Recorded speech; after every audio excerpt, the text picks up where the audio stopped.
আমার প্রিয় ছাত্ররা শোনো, ব্যাপারটি যদি আমার সাথে এবং তোমার বাবার সাথে হয়, তোমার বাবারটা মেনে নেবে। আর বিষয়টা যদি তোমার সাথে, তোমার বিবেকের সাথে এবং তোমার বাবার সাথে হয়, তোমার বিবেকেরটা মেনে নেবে। প্রিয় বন্ধুরা, আজকে ছাত্র শিবিরের বিরুদ্ধে এ সকল পজিটিভ অ্যাক্টিভিটিসের পরেও প্রচুর অপপ্রচার হয়েছে। এই অবস্থাতে আমরা আমাদের বন্ধুদেরকে আহ্বান জানাবো, তোমার বিবেক এবং ছাত্র শিবিরের পজিটিভ অ্যাক্টিভিটিস এগুলোকে মেনে নিয়ে, এগুলোকে কম্পেয়ার করে যেটা তোমার কাছে ভালো মনে হয় সেটাই তুমি গ্রহণ করবে। কথা বলতে আমাদের দ্বিধা নেই। একজন অন্ধ মানুষের কাছে যত বড় আলো দেওয়া যাবে, সে আলো দিয়ে পথিককে যতটা না পথ দেখাবে, তার চেয়ে বাড়িঘরে আগুন লাগিয়ে দিবে বেশি। সে অন্ধের কাছে যত বেশি আলো দেওয়া যাবে, তত বেশি বাড়িঘরে আগুন লাগিয়ে দিবে। আমাদের সমাজে আজকে যারা অন্যায় দুর্নীতি করেন, আমাদের যারা আজকে বোনদের লাঞ্ছিত করে, তারা আমাদের গ্রামের সেই একদম অপরিচিত এমন কোনো ছেলে নন। যারা দোকানে গিয়ে চাঁদাবাজি করেন, তারা গ্রাম থেকে আসা অশিক্ষিত কোনো বন্ধু নয়। আমাদের পত্রিকায় যাদের ছবি ছাপা হয়, তারাও আমাদের অপরিচিত কেউ নন। আমাদেরই যাদের প্রচণ্ড জ্ঞানের অধিকারী, খ্যাতিমান সব প্রতিষ্ঠানের ছাত্র বন্ধুরাই আজকে আমাদের কলঙ্কের এক একটি ছাপ লেপন করে দিচ্ছেন আমাদের কপালে। আমরা যদি এর কথা এভাবে বলি যে আমাদের এই অন্ধ বন্ধুদের হাতে যাদের বড় বড় লাইট পোস্ট দিয়ে দেওয়া হচ্ছে, যাদের আলোক মশাল দিয়ে দেওয়া হচ্ছে, এই আলোক মশাল দিয়ে প্রতীক্ষে যে সে যতটুকু পথ দেখাতে পারছে, তার চেয়ে আমাদের সমাজে আগুন লাগিয়ে দিচ্ছে বেশি।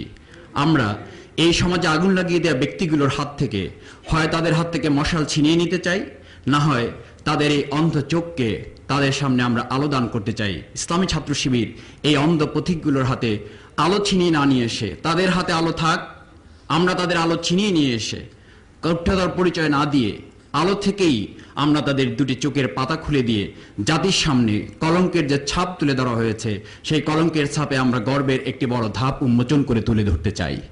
অনেক গরিব ছাত্র যারা হোস্টেলে থাকতে পারে না, মেসে থাকতে পারে না, লজিংয়ে থাকে, আমরা ছাত্রদের লজিং জোগাড় করে দেই। একটা ভালো লজিং জোগাড় করে দেওয়া একটা ছাত্রের জন্য কিন্তু বিরাট কল্যাণের কাজ। আমরা এটা করি। ছাত্রদের জন্য আমরা স্টাইপেন্ড চালু করি। গরিব ছাত্র, তার মেধা আছে কিন্তু ভর্তি টাকা নাই, তার পরীক্ষার ফি দেওয়ার টাকা নাই, তার বই কেনার সামর্থ্য নাই, এক্ষেত্রে তাকে স্টাইপেন্ড দিয়ে আমরা এক্ষেত্রে সহযোগিতা করে থাকি। ল্যান্ডিং লাইব্রেরি প্রতিষ্ঠা করি আমরা ব্যক্তিগতভাবে। আমরা যারা পাশ করে ফেললাম, আমাদের বইগুলো একটা লাইব্রেরিতে দিয়ে দিলাম। এখান থেকে ফার্স্ট ইয়ারের একটা নতুন ছাত্র আসলো যে গরিব, বই কিনতে পারতেছে না, আমরা তাকে এখান থেকে এক সেট বই দিয়ে দিলাম। ফ্রি কোচিং ক্লাস চালু করা। কিছু কিছু এলাকায় আছে যেখানে আমরা চেষ্টা করি যে গরিব ছাত্রদেরকে একত্রিত করে ফ্রি কোচিং দেওয়ার মাধ্যমে বিশ্ববিদ্যালয়ে ভর্তির জন্য আমরা চেষ্টা করি। আবার কম মূল্যে, কম পয়সা নিয়ে তাদেরকে কোচিং সার্ভিসও আমরা দিয়ে থাকি। যেমন আমাদের যেসব ফেমাস কোচিং সেন্টারগুলো আছে, এগুলো তো আমরা জানেনি। মেডিকেল স্টুডেন্ট যারা আছেন তারা রেটিনা সম্পর্কে জানেন না, এমন তো মেডিকেল স্টুডেন্ট থাকার কথা না। হাজার হাজার ছাত্রছাত্রী এখানে পড়ে।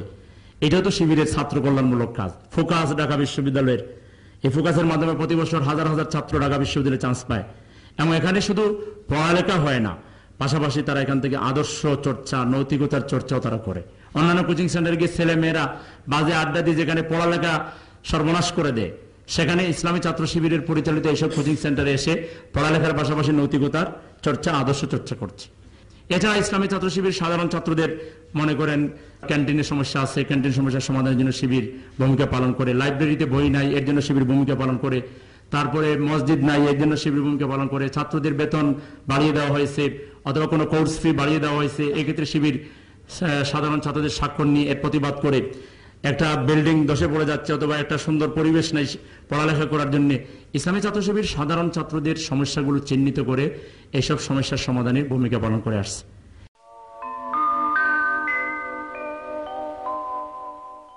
মহান বিজয় দিবস উদযাপন শিবিরের নিয়মিত কর্মসূচি। ছাত্র জনতার ব্যাপক উপস্থিতি এখানে লক্ষ্য করা যায়।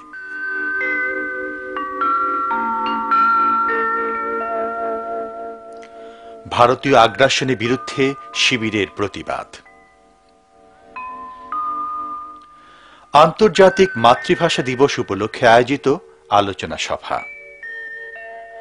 ভাষা শহীদদের কবর জিয়ারতে শিবিরের কেন্দ্রীয় নেতৃবৃন্দ। সাম্প্রতিক বোমা হামলায় মিডিয়ার ভূমিকা নিয়ে গোলটেবিল বৈঠক।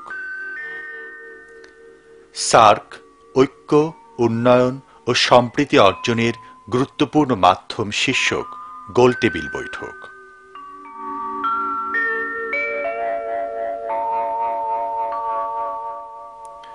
ঢাকা বিশ্ববিদ্যালয়ের শিক্ষকদের নিয়ে আয়োজিত ইফতার মাহফিল।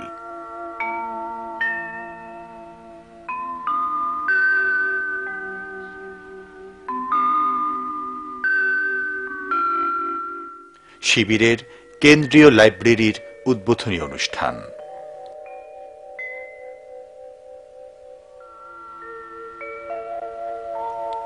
সাংবাদিকদের মুখোমুখি শিবিরের কেন্দ্রীয় নেতৃবৃন্দ। একজন ছাত্র কখনো সমাজ বিচ্ছিন্ন থাকতে পারে না। জাতির দুর্যোগের মুহূর্তে জনগণের পাশে দাঁড়ানো শিবির নিজেদের কর্তব্য বলে মনে করে। বন্যা দুর্গতদের পাশে শিবিরের নেতৃবৃন্দ।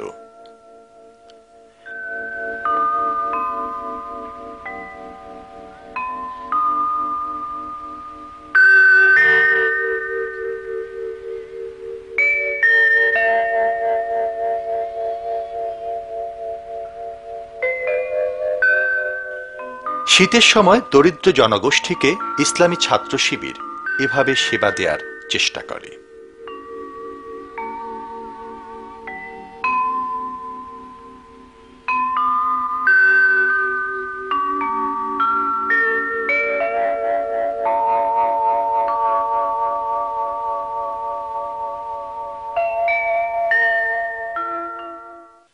ক্যারিয়ার গাইডলাইন শিবিরের একটি বৈচিত্র্যপূর্ণ কর্মসূচি। নিজের ক্যারিয়ার গঠনের জন্য থাকা চাই পূর্ব পরিকল্পনা। এক্ষেত্রে অভিজ্ঞজনদের পরামর্শ নিতে হয়। শিবির সেই কাজটি করে দেয় গার্ডিয়ানের মতো। বাংলাদেশের প্রতিষ্ঠিত শিক্ষাবিদ, চিকিৎসক, আইনজীবী উপস্থিত হয়ে দিক নির্দেশনামূলক বক্তব্য রাখেন আগ্রহী শিক্ষার্থীদের উদ্দেশ্যে। এবং সিলেকশনের ব্যাপারে যে পয়েন্টগুলো আমি উল্লেখ করব, এই পয়েন্টগুলো পারমুটেশন কম্বিনেশন করে you have to come to a decision. এটা মানে একটি না যে একটিরাই একবার সব থেকে বেশি গুরুত্বপূর্ণ, তা না। অনেকগুলো পয়েন্ট আমি হয়তো বলবো আমার সময় যদি পারমিট করে। সেই পয়েন্টগুলোকে পারমুটেশন কম্বিনেশন করে you have to come to a decision যে আমি এই দিকে যাব, and that is the rule. যে সবগুলো পয়েন্ট যোগ বিয়োগ করে তোমাদের একটা সিদ্ধান্ত আসতে হবে যে I will select this line, I will go to this line. এর মধ্যে যেটা আমি বলতে চাই বেশি গুরুত্বপূর্ণ সেটা হচ্ছে ইওর ইন্টারেস্ট। তোমার কোন দিকে যেতে ইচ্ছা করে, তোমার মন কোনটা চায়, তুমি কোনটা মনে করো যে এইটা আমার জন্য আমি এটা ভালো পারবো। এই যে ইচ্ছা, এই যে interest, this is very much important. যে একটি ছেলে যেদিকে ইন্টারেস্ট নাই তাকে যদি জোর করে সেদিকে ঠেলে দেওয়া হয় সে ভালো করতে পারবে না। সেকেন্ড যেটা, যে তার অতীতে যে সমস্ত পরীক্ষাগুলো তোমরা দিয়ে এসছো সেখানে কোন সাবজেক্টে তুমি অপেক্ষাকৃত ভালো করেছো সেটা ওটা দেখা। যে সাবজেক্টে তুমি দেখা যাচ্ছে আগের সব জায়গায় খারাপ করে আসছো, সেই হিসাবে সিলেক্ট করলে তাহলে ভবিষ্যতে সেটা খারাপ হয়ে যাওয়ার সম্ভাবনা থাকবে। সো এ দুটো জিনিস ভীষণ ইম্পর্টেন্ট, যে হোয়ার ইজ ইউর ইন্টারেস্ট এবং অতীতে যে পরীক্ষাগুলো দিয়ে এসছো সেখানে তুমি কোথায় ভালো করেছো। এ দুটো পয়েন্টকে খুব গুরুত্ব সহকারে মনে রাখতে হবে ক্যারিয়ার সিলেকশনের সময়। এটি একটি টার্নিং পয়েন্ট ছাত্রদের, যারা মানে পড়ে আছে তারা অনেক সময় গেল যে বিশ্ববিদ্যালয়ে অনেক সাবজেক্ট বুঝে নেয়। যেমন আমি কমার্সে, আমি আমার চেয়ারম্যান থাকা অবস্থায় দেখছি এক ছেলে এসে বলে যে কিসে ভর্তি হবার, তো বলে যে আপনি কি বলেন এই জানি বলে, মানে সে তার কাছে সাবজেক্ট আমার ধারণাই নেই। এই শিবির এসে বলছে যে না, এখানে যদি তুমি কমার্স পড়তে চাও তাহলে এখানে অ্যাকাউন্টিং আছে, এখানে ম্যানেজমেন্টের আছে একটা সাবজেক্ট আছে, এখানে ফাইন্যান্স অ্যান্ড ব্যাংকিং আছে, কিংবা ঢাকা ইউনিভার্সিটিতে ফাইন্যান্স একটা, ব্যাংকিং আলাদা, তারপরে ম্যানেজমেন্ট আছে। তাহলে এরকম একটা সাবজেক্টের তোমাকে একটা ধারণা দিতেছে। এই সাবজেক্টগুলো তুমি তার এবার থেকে তারপরে কি একটা অল্টারনেটিভ তুমি একটা চয়েস করতে পারবে। এই যে কথাগুলো করছে, আমি এই জন্য শিবিরকে ধন্যবাদ জানাই যে এরকম প্রোগ্রাম আমি এই প্রথমে আসতেছি, এটা এরকমই তারা করতেছে।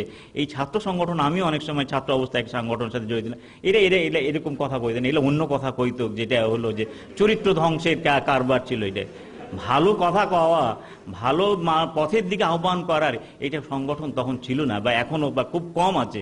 শিবির যে কাজটা করছে এই জন্য আমি তাদেরকে ধন্যবাদ এবং মোবারকবাদ জানাই। প্রফেশন একজন মানুষকে সেই প্রফেশনে নিতে হবে যেটাকে তার ভালো লাগে, যেটাকে সে মন দিয়ে গ্রহণ করতে পারে, যেটাকে তার উপরে চাপিয়ে দেওয়া হয় না। Then and only then he can shine. সুতরাং আমি একটা কথা বলবো প্রফেশনের ব্যাপারে, যে খুব চিন্তা ভাবনা করতে হবে, নিজের কোয়ালিটিসগুলো দেখতে হবে, আল্লাহর কাছে দোয়া চাইতে হবে, বন্ধু বান্ধবদের পরামর্শ নিতে হবে, তারপরে জীবনে একটা লাইন বেছে নিতে হবে। এবং মানে if you are on the right track,